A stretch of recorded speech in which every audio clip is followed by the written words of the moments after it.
Voice of the People TV. I am at Defunke Jaisi Tate.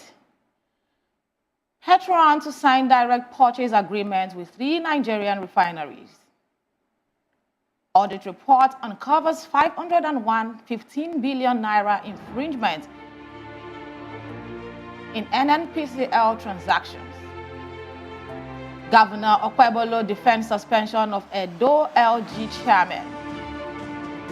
NGX reports first loss in 2025. Investors shared 152 billion naira. And sports, NFF appoints Eric Shell as Super Eagles head coach. And in the world of entertainment, Ben Affleck, Jennifer Lopez finalized divorce.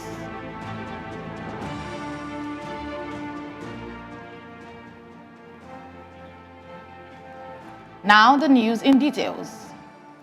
President Bola Ahmed Tinubu has returned to Abuja after spending the Christmas and New Year holidays in Lagos State. The president's return also followed his participation as the special guest of honor at the inauguration of Ghana's newly elected president, John Mahama. Recall that President Bola Ahmed Tinubu arrived in Lagos on Wednesday, December 18, 2024 to celebrate the holiday season. It was received at the presidential wing of the Murtala Muhammad International Airport, Lagos State, by the Lagos State Governor Babajide Sanwo-Olu, Deputy Governor Obafemi Hamzat, and other cabinet members.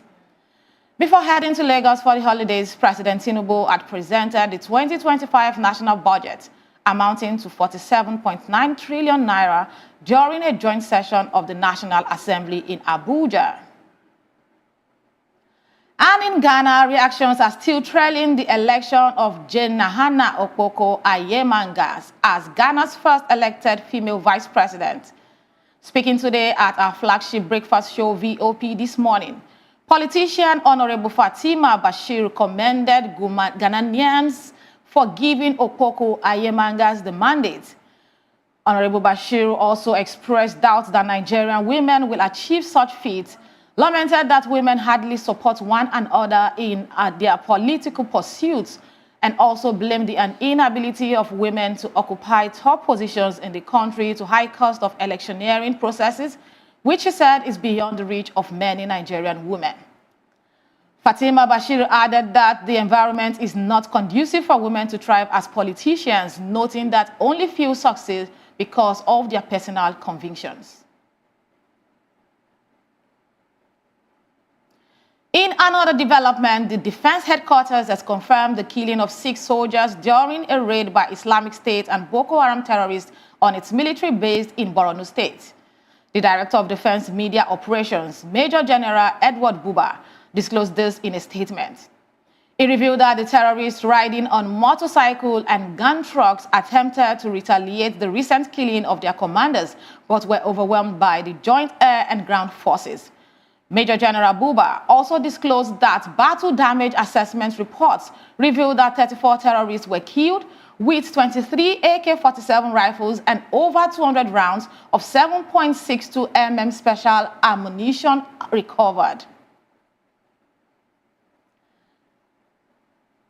And away from that story, retired military personnel have barricaded the entrance of the Ministry of Finance in Abuja, demanding the full payment of their entitlements. The retirees set up canopies and positioned chairs to block the ministry's entrance. Their protest comes after a similar one held in December 2024, when the retirees shut down the ministry to protest the government's non-payment of their claims. Despite official approval for payment, the retirees were reportedly told that no funds were on ground to make available the payments.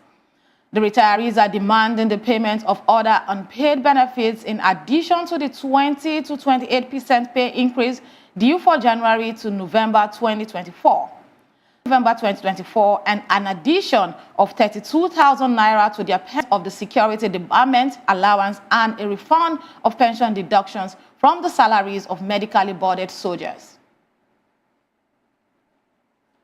Also, a report says that the Petroleum Products Retail Outlet Owners Association of Nigeria has announced that it will sign a direct purchase agreement with 3 Nigerian refineries. This was disclosed in a notice that was signed by the national president of Petron, Billy Gillis-Harry, and the secretary, Adedibu Aderibigbe. Petron stressed in the notice that the agreement is expected to kick off today to ensure affordable petroleum products for Nigerians nationwide. This comes as Petron, in its New Year message, hinted that prices of petrol may reduce further in 2025. And in finance, in another development, Nigeria's Office of the Auditor General for the Federation has uncovered a minimum of 4 financial breaches amounting to 514 billion naira in the operations of the Nigerian National Petroleum Company Limited, NNPCL, in the 2021 financial year. This was disclosed in an audit report of non-compliance and internal control weaknesses in the MDAs for the 2021 financial year.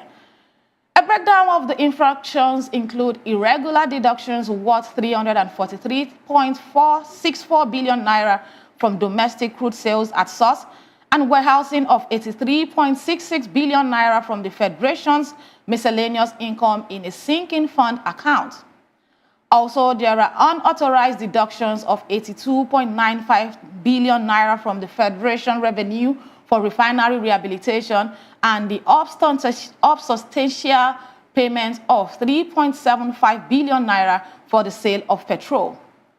The OAUGF said the flagged infractions in NNPCL's dealings in the said period violated the Constitution and the 2009 Act of Financial Regulations. Meanwhile, the Conference of Nigerian Political Parties has backed the demand by the Socio-Economic Rights and Accountability Project for Nigeria National Petroleum Company Limited to account for an alleged missing 825 billion naira and $2.5 billion oil money. The CNPP said it has, on many occasions, called for the probe of the NNPCL and its officials, citing alleged widespread corruption, mismanagement, and lack of transparency in the oil industry. In a statement issued by its Deputy National Publicity Secretary, James Ezema, in Kaduna, the body noted that sometime in 1999, the CNPP first raised concerns about the obscure nature of NNPC's operations, calling for a comprehensive audit of the corporation's finances. And let's move to politics. Elsewhere, the governor of Edo State, Monday Okpebolo, has defended the suspension of 8 elected local government chairmen by the State House of Assembly. The governor, who highlighted events of preceded and necessitated the suspension of the 18 local government council chairmen, cited their inability to explain the purpose of contributing 800 million naira monthly to leaders of certain political parties. The governor also made this known during a meeting with acting local government chairmen at the Government House in Benin City, the capital of the state. Governor Okpebolo vowed to support the acting chairman whose elected chairmen were recently impeached by members of the legislative arm. Joining us to analyze these stories this beautiful afternoon is the VOP TV in-house analyst, Barrister Darlington Ogumo. Good afternoon, Barrister Darlington Ogumo. Agumo. It's the laugh for me. Apologies for that. No problem. How are you doing this afternoon? I'm okay, my dear. How are you? I'm very well, thank you. Adefunke herself. Thank you very much, The sir. name is Agomo. Agumo. Agomo. Agomo. Okay. And that makes Nigeria, the diversity in our tribes, Of languages, and all, and our abilities to learn, relearn, and unlearn. Thank you very much for that correction. Okay, You're still watching the Midday News on Voice of the People TV. More stories when we return. Stay with us.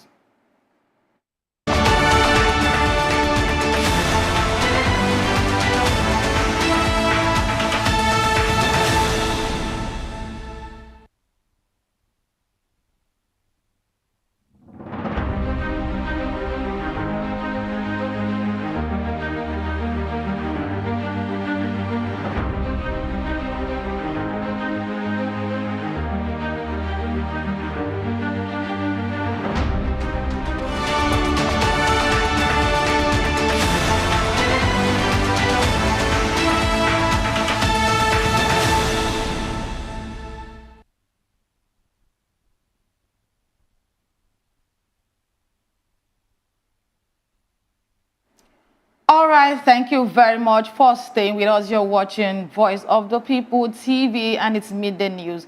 I have in the studio with me this great afternoon, Barrister Darlington, and let's talk about some of the events in the news. Let's start from the president's return to Abuja following a long vacation, and I'm sure you agree with me, Barrister, that that was a long vacation. Recall the president has been in Lagos since the 18th day of December 2024, and it's been a lot of hosting of dignitaries, politicians, business owners, and a lot of elites in the space. Now that is back to Abuja, what are your expectations for 2025?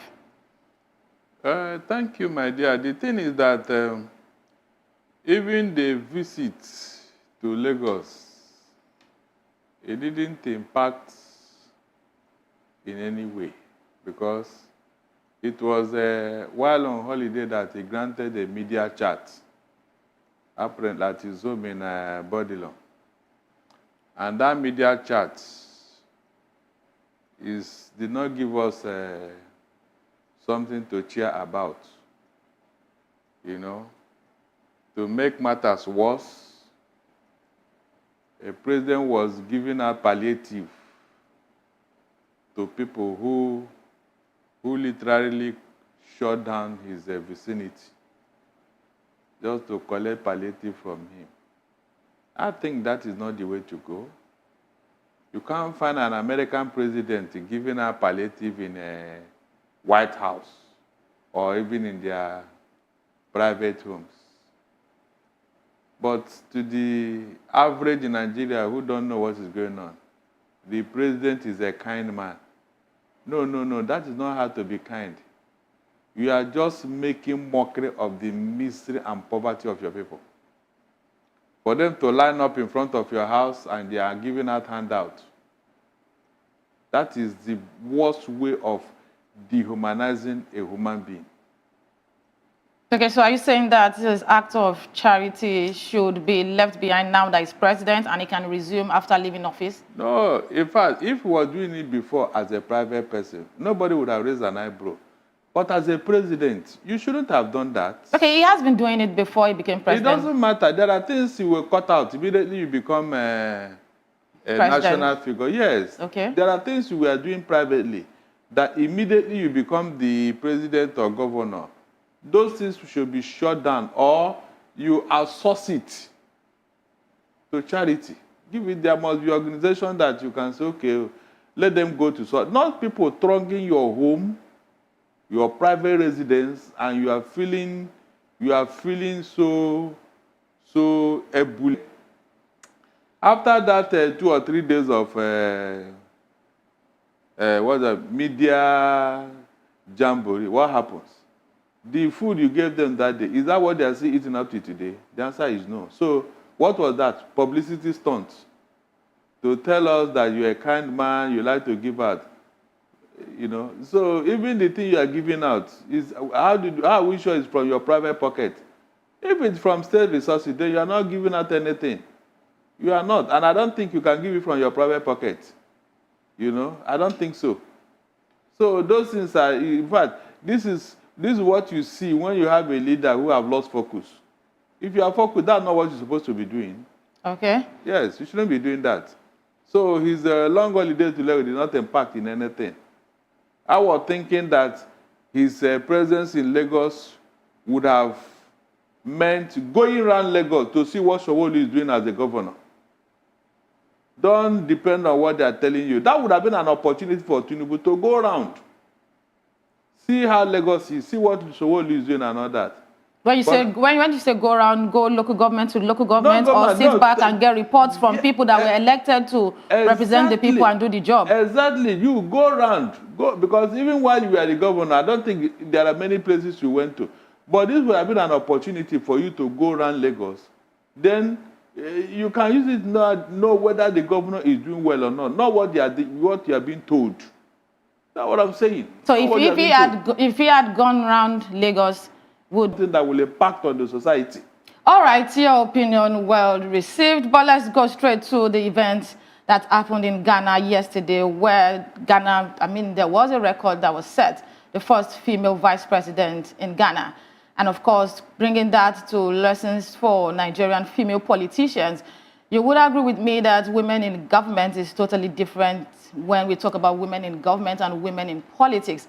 We have a lot of women in politics, but not much have been given the opportunity to govern, maybe because of the limitations to be elected into political office.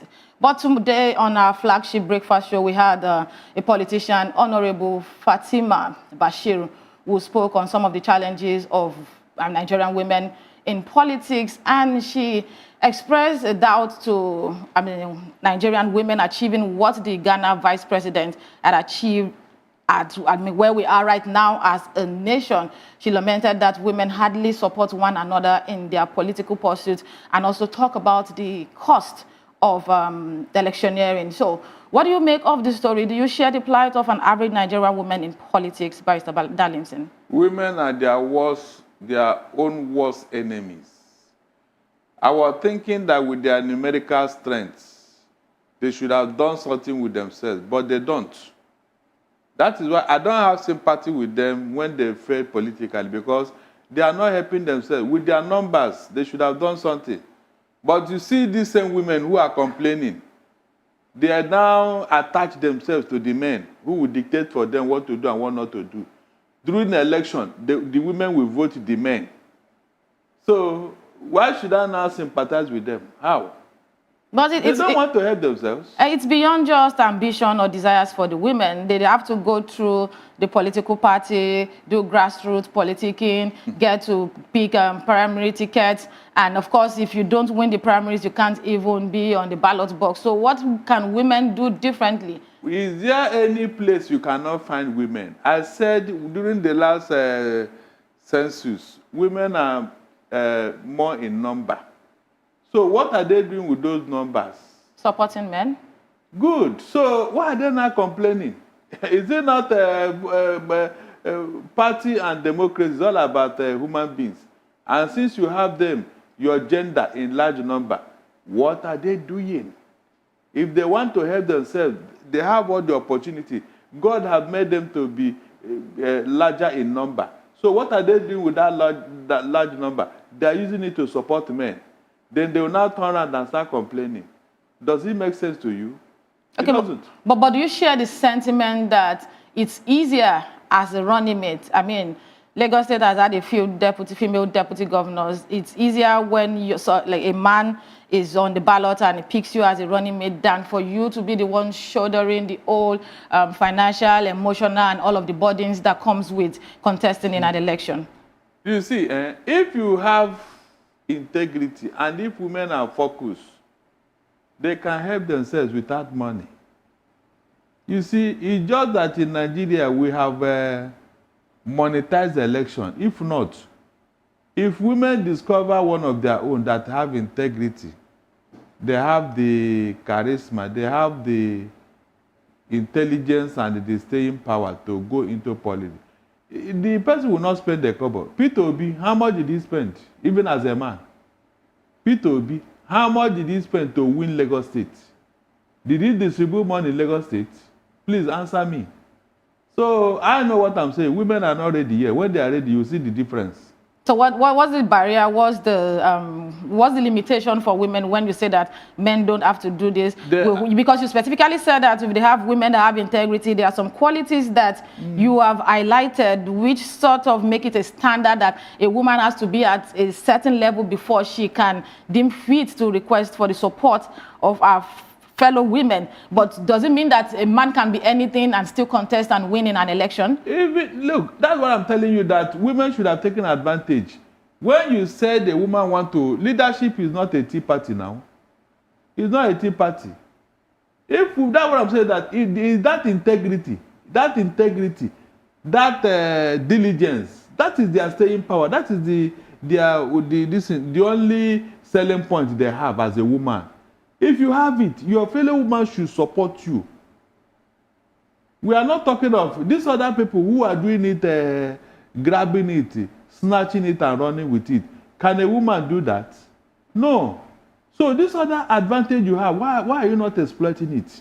Okay, so that brings me to the environment not being conducive enough? Earlier, you were on the show when you spoke about the experiences of women in politics, and I recall the guest also talking about being shot while on campaign some years back. That's the environment not being conducive, and this is not even peculiar to a particular region, political party, or people, because I mean, when things like this happen, sometimes people don't even get to trace where these things come from. Do you think that is a limitation for women to knowing fully well that the environment is harsh enough?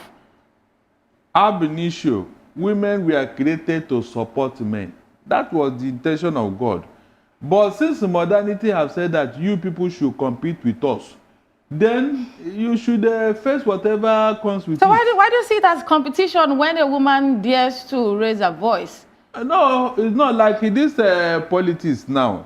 You are competing with the men in the same field, in the same environment. You're competing as humans, as people that want to make impact. It's not gender-based. You are competing with men. That is the problem here. You people have never accepted that a man should be at the head. You people say that what a man can do, a woman can do even better. Is that not what you have been saying?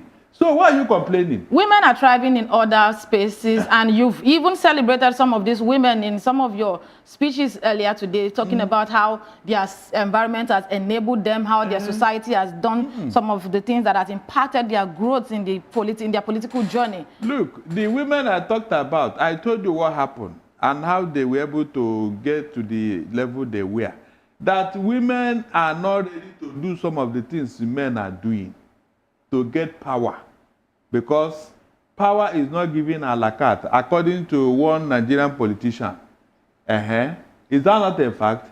That they cannot attend the midnight meeting. They cannot do some of those things they do in midnight when they go inside the bush to communicate with the unknown gods. That is where decisions are made. Can women do that? You never can say. Well, if they can do it, then they should go ahead. Like Fumilayo or some Kuti. So is that the only yardstick for women to be able to attain power? In Nigeria, in Africa, that's it. Oh. If you don't have what it takes, then stay and nurture your children at home. Because I told you, initially, God did not say you people should involve in this hard stuff. But you people decided, because of modernity, that you are coming into the ring, that you want to lead. Oh yeah, now face what it takes. I need a clear description of what you mean by this hard cut, because I mean, in other professions, men are engineers. We have female engineers. That is other there are female doctors. There are female armed robbers. Even if you want to go that route. So what is peculiar? What is the thing about politics that made it for men, and God not creating women to be? Look, let me tell you, this is where you are missing the point. In academic now, you can write to the highest level. After all, the woman in Ghana is a professor, which is the highest you can get in the academic field.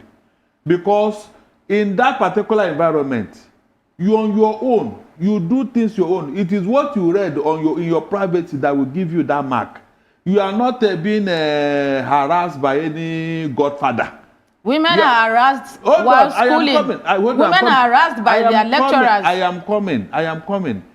You see, it is you that will allow yourself to in that environment, because no matter how you are harassed, your qualification, your academic record will spell out who you are going to become, whether you pass or you fail.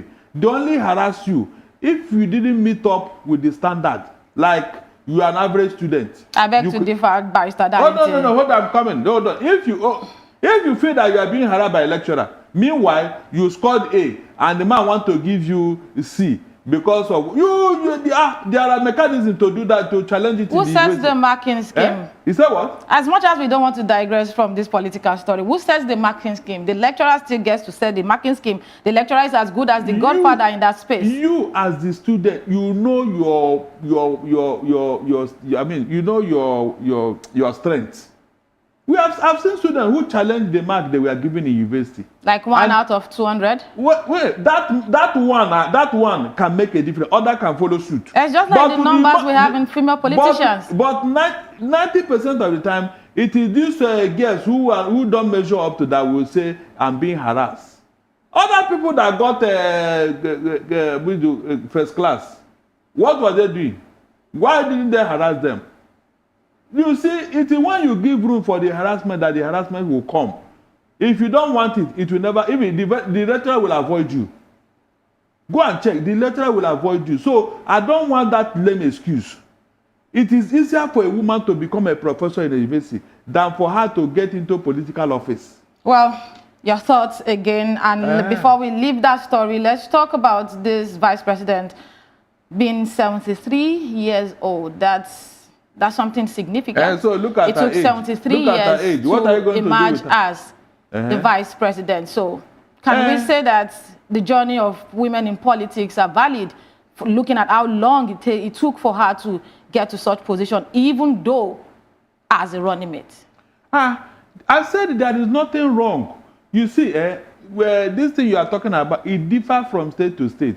Even America, who is the bastion of democracy worldwide, was it not just a few years ago that a woman became a vice? Kamala Harris. Just a few years ago. After how many years of independence or whatever. So it's not as if, I told you that from creation, women have been put in that position, not even by man, but by God. That was how it started. Have you forgotten? And that's why men are finding it difficult to accept you, to lead them. So why will you not blame man for what God have done? Okay. Yes, that's the story. All right, let's not get so spiritual this afternoon. Let's move to another story in another development where it's been established that the defense headquarters actually confirmed the killing of 6 soldiers during a raid by the Islamic State and Boko Haram terrorists on its military base in Borno. It's quite a sad one, Barrister. If people who Nigerians, ordinary citizens would have trusted to say, okay, once we have such people around, we are secured, and now being attacked on a daily basis, even after it was announced that, I mean, we are getting to overcome this insurgency. What is the fate of the Nigerian civil defense, army, the police, and all our security agencies? This is not the first time it's happening, so I don't know why anybody is surprised. When we say this, it looks as if it's just a very strange occurrence. No, it's not a strange occurrence to me. I know that this will not be the last time this thing will happen. I know, because the people who are supposed to make the call, they are not doing so. The people that have the political will to act, they are not doing it. So why do you think these things will not happen? Look at the military barracks. Have you gone, have you visited the vicinity of a military barracks? Before you will approach that particular gate, there will be 3 or 4 checkpoints. All right. As a buffer. So if you are coming into that place, you'll be checked and rechecked before you can enter into the compound proper. Now tell me, how is it possible that this ragtag whatever will cross this checkpoint and then just burst into the barracks and took them by surprise? Could it be that they have high intelligence? So they have more intelligence than the military? I'm just asking, because you just said that. It's not possible. It's not possible. Just say that the security of that area was compromised, as usual. It was compromised because you have the DSS, you have the National Intelligence Agency, you have DMI, Defense DIM, Defense Intelligence whatever. All these people are there. You mean they didn't know what they were doing or what? It was compromised. That was why this guy was able to come in and do what. Like I told you, remember what happened in military barracks in 2018? That one was even worse than this. So, routinely like that, regularly, intermittently, this has been happening. And that's why I can tell you authoritatively that something happened. Somebody compromised somewhere. There was a sellout. If it is a normal country where things are done professionally, by now, heads should be rolling in the military. So if there was a compromise, that means that the House is already divided against itself. Were you not here when the National Security Advisor told you that the weapons they bought for Nigerian military, that the same military are selling it to the terrorists? Was I the one that said it? With that statement by the National Security Advisor, the president should have overhauled the entire military by now. But look at how they dismiss it as if nothing happened. So in doing that, if we suggest an overhaul of the entire military, where do we start from? Do we put the country on hold when it comes to security in a bid to build a new system for our security agencies? Remove those. My dear, look, there is a template for anything in any environment, any formation. In fact, any place where you have human interaction, there is always a template. You have the line manager. You have a way of finding out who did what. Like now, you are reading this, you are presenting it. Please, if maybe perhaps by 12 noon, they looked around, nothing is going on. They now go to your roster. Who's supposed to be here by 12 to read the news? They say it's you. And where were you? You are nowhere to be found. Have they not found out the person who made the news not to be read by 12 noon? Right. Good. In the same way, who's supposed to take care of those things before it happened? What was he doing? You can see. What was he doing that he could not tell when these guys were coming? They are not just maybe rats crawling inside the floor. Or these are men coming in large number with motor everything. And you couldn't identify them. My dear, leave that thing. Leave that thing. We are not stupid. Even though we are not in the intelligence agency, we can read between the lines. They should not fool us. They should not fool us. They know what they have done. They know what they are doing. And that will take us to the next story. Elsewhere, retired military personnel have also barricaded the entrance to the Ministry of Finance in Abuja, demanding the full payment of their entitlements. I mean, some of these soldiers were killed. These are people that, I mean, it's a miracle for you to even retire, serving the nation for whatsoever amount of years that you were in service. I think it's bad enough that they had to go through all of that and retiring, getting their funds, making life tough for them because they don't have access to this fund. And the response from the Ministry of Finance saying that despite the approval for payment, the retirees do not get these funds because funds were not available to pay them. This is a country where funds are released for. I mean, people travel as envoy with the president, governors, politicians, people go on foreign assignments, and one would have thought that the military's lives should be prioritized. How did we get here? Let's talk about that. How did we get here first? They give their money. The money for those people have been given to their organs, to take care of the organs. Even in retirement, did you not see the largesse? They were given $20,000, 2 SUVs, 2 gardeners, 2 cooks and all that. But their monies is supposed to be different from the monies of the other retirees. What I'm asking you now is, those military chiefs that they gave such largesse, is it not from the same army? Is it because these ones are junior officers? After all, the military chief rose from the junior rank before they became what they are. In fact, most of them were politically appointed to become whatever. Most of them were politically appointed to become military chief and whatever. It's not as if they work for it. It's not as if they work for it. So what are you not saying? These are those guys you saw there under the sun crying for their pension. They are the real fighters of the military. They are the real ones who go to the battlefront. These other ones that they have become so fat and so big, they sit in their office and give order. So you can see our priority. That's why things are not working. We put the cart before the horse. Then who will now drive the cart?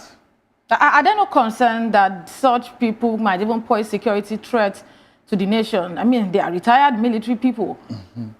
What would they do? If push comes to shove. They can't do anything as long as they don't have any arms with them. Because when you are leaving, you are not decommissioned and all that.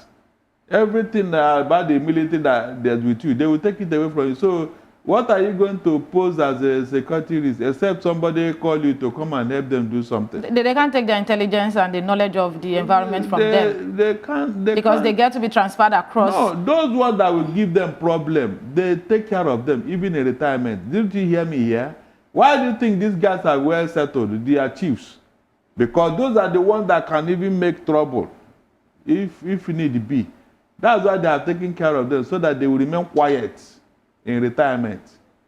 Okay. Yeah, that's what they are doing. So it's not about how well you work, it's how well you are connected. Even in places like the military, that even as a commander, as a chief, it will be an embarrassment for you to lose one of your men, and for you to be watching while one of your men, the men you are controlling, to be crying for their money, and you are living fat and large. All right, thank you very much for that response. Let's also look at the information disclosed by the National President of Petro and Billy Gillies Harry and the Secretary Adedibu Aderibigbe, where they talked about signing agreements with 3 refineries in Nigeria. And also, he said that the agreement is expected to kick off today, and they are working towards ensuring that Nigerians get affordable petroleum products. But he's also said that in this year, 2025, that there's a lot of possibility that petrol prices might reduce. Your thoughts in a second? Let it reduce first. We have been hearing all this noise. It will reduce. It will come down. It will flood all over. Let it reduce first. All this, it will. We have had it too many times. Let us move from I will to I have. That is what we want to hear by now. Did they not tell us that with the Dangote rolling out, in fact, it will be Uhuru when it comes to petroleum products? All right. How come with Dangote and this other one that are working in feast and starts? Sorry, Barrister, let me hold your thoughts there. Thank you so much for sharing your insights this afternoon. We go on a quick break now, and when we return, we talk more.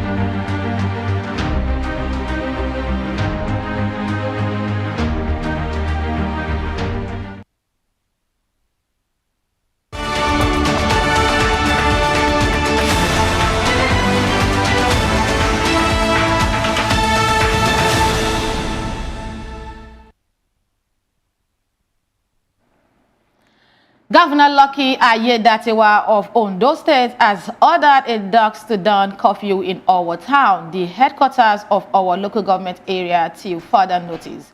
The Chief Press Secretary to the Governor, Ebenezer Adeniyo, announced the curfew in a statement. The government's action is coming after violent court clashes and security disturbances in Owo, which have led to loss of lives.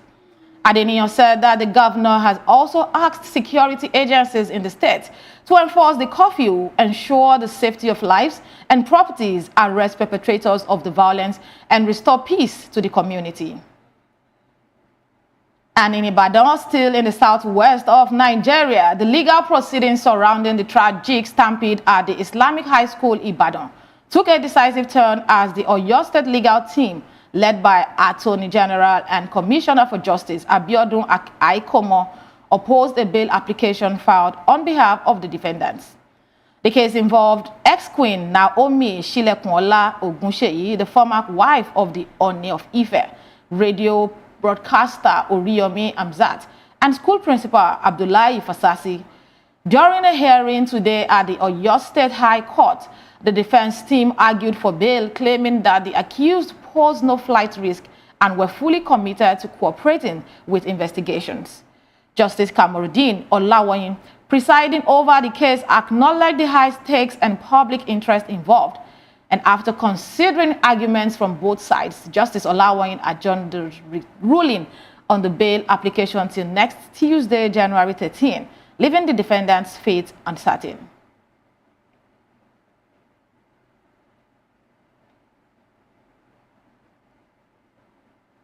Still in the news, the People's Democratic Party presidential candidate in the 2023 general election, Atiku Abubakar, has criticized the All Progressives Congress and its publicity secretary, Felix Moka, over what he described as inciting remarks directed at Peter Obi, the Labour Party's presidential candidate in the same election.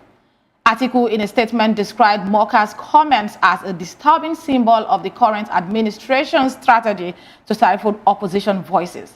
He also expressed concern over the prolonged detention of Mahdi Shehu, a prominent government critic, and others, suggesting these actions indicate a shift toward authoritarian governance, emphasizing the importance of role of opposition leaders in fostering accountability and improving governance. The former vice president also expressed alarm over Moka's statement that Obi should be ready for whatever comes his way, calling on the APC to clarify the threat. Atiku described Moka's language as crude and unbecoming of a ruling party, urging the All Progressives Congress APC to issue a formal apology to Obi and the Nigerian public. And in Abuja, the Minister of the Federal Capital Territory, Nyesom Wike, has vowed that the 50 individuals detained for vandalizing manhole covers on Abuja roads would face the full wrath of the law to serve as deterrent to others.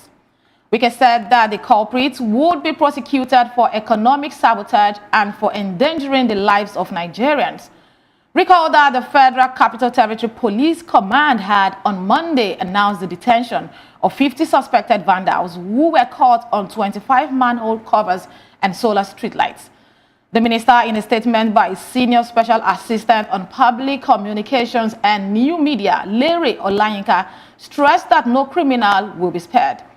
He assured that the FCT administration would ensure that all buyers and users of the stolen manhole covers and other public infrastructure would be apprehended. And now to education. The West Africa Examinations Council has introduced a new initiative offering students a faster opportunity to resit their West African Senior School Certificate Examination exams. WAEC's Head of Public Affairs, John Kapi, explained that the new program, WAS PC1, provides an expedited opportunity for students to enhance their grades, offering a quicker path to academic improvements. VOP's Onyidamola Olukuton reports.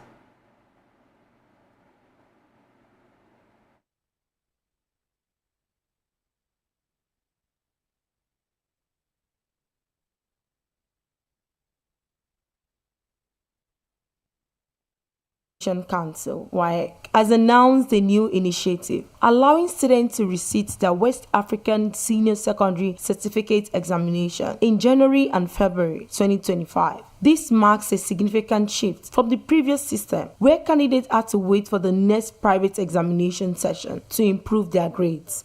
According to WAEC's Head of Public Affairs, John Kapi, the new program provides an expedited opportunity for students to enhance their academic performance. Felix Oluwaseun, chairman of the Academic Staff Union of Senior Secondary School in Ogun State, described the initiative as a positive development, stating that it offers students a timely chance to address their academic deficiencies. Registration is open until January 8, 2025 through WAEC websites or accredited internet cafes. The exams are scheduled to take place from January 24th to February 15, 2025. As Voice of the People TV, we're on the street to gather public opinions on this development. For me, I think it's a welcome development. You know, I think if JAMB board of directors have actually, thought about this in a long time, a lot of people will be in school. We have a whole lot of dropouts out there that, maybe because of the fact that they don't even have a complete result, not talk of even, the fun aspect of it. Maybe the first primary objective is the fact that they don't even have, results. for them to go to school. But now, as Jab have said that, okay, even if you failed your results in your exam, you can come back and resit, and then it's a good thing. It's actually not bad though, but based on my experience, I've actually been in that position whereby I had to still retake an exam, but it's like limiting a child. Do you understand?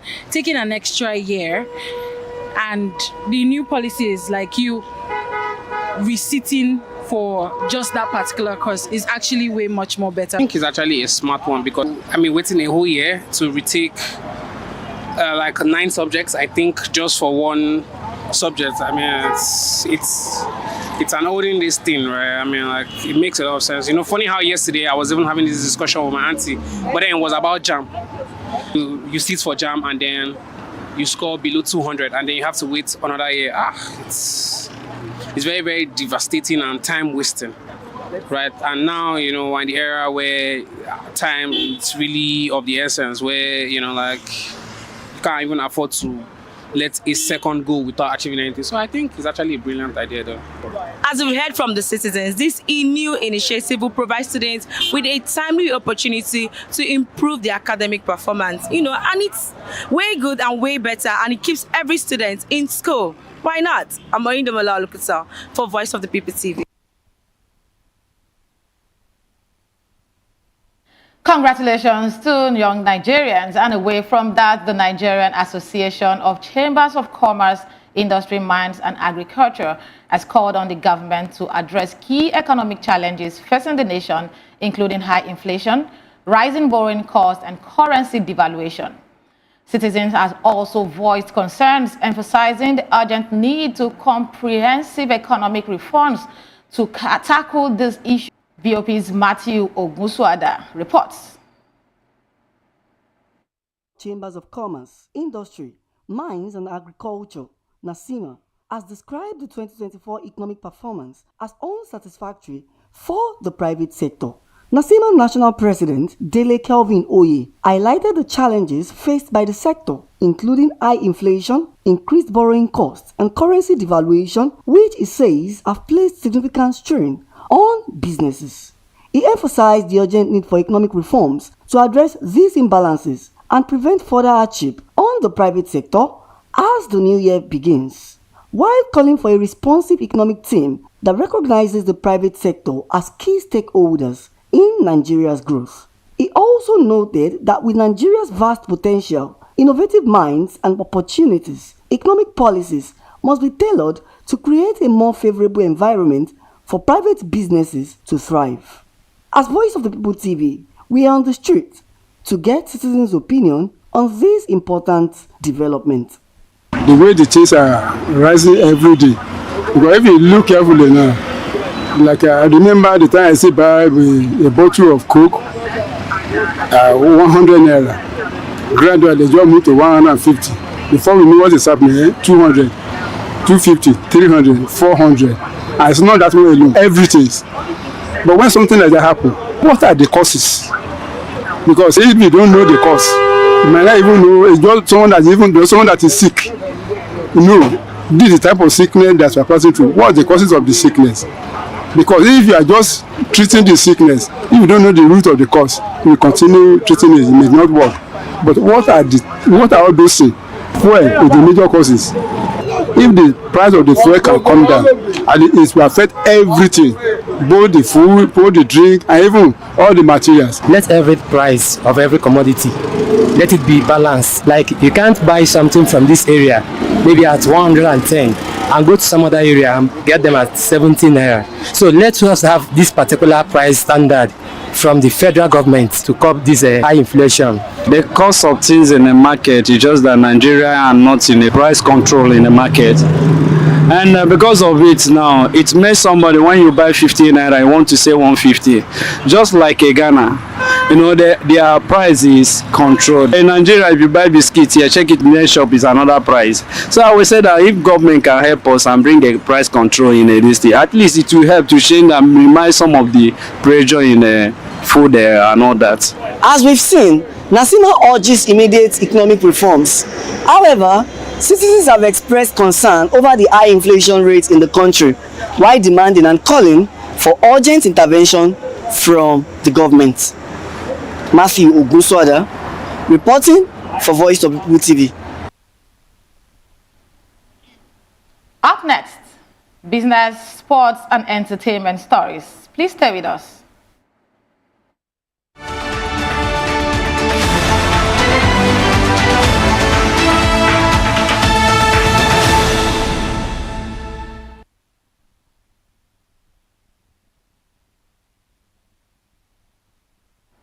Many thanks for staying with us.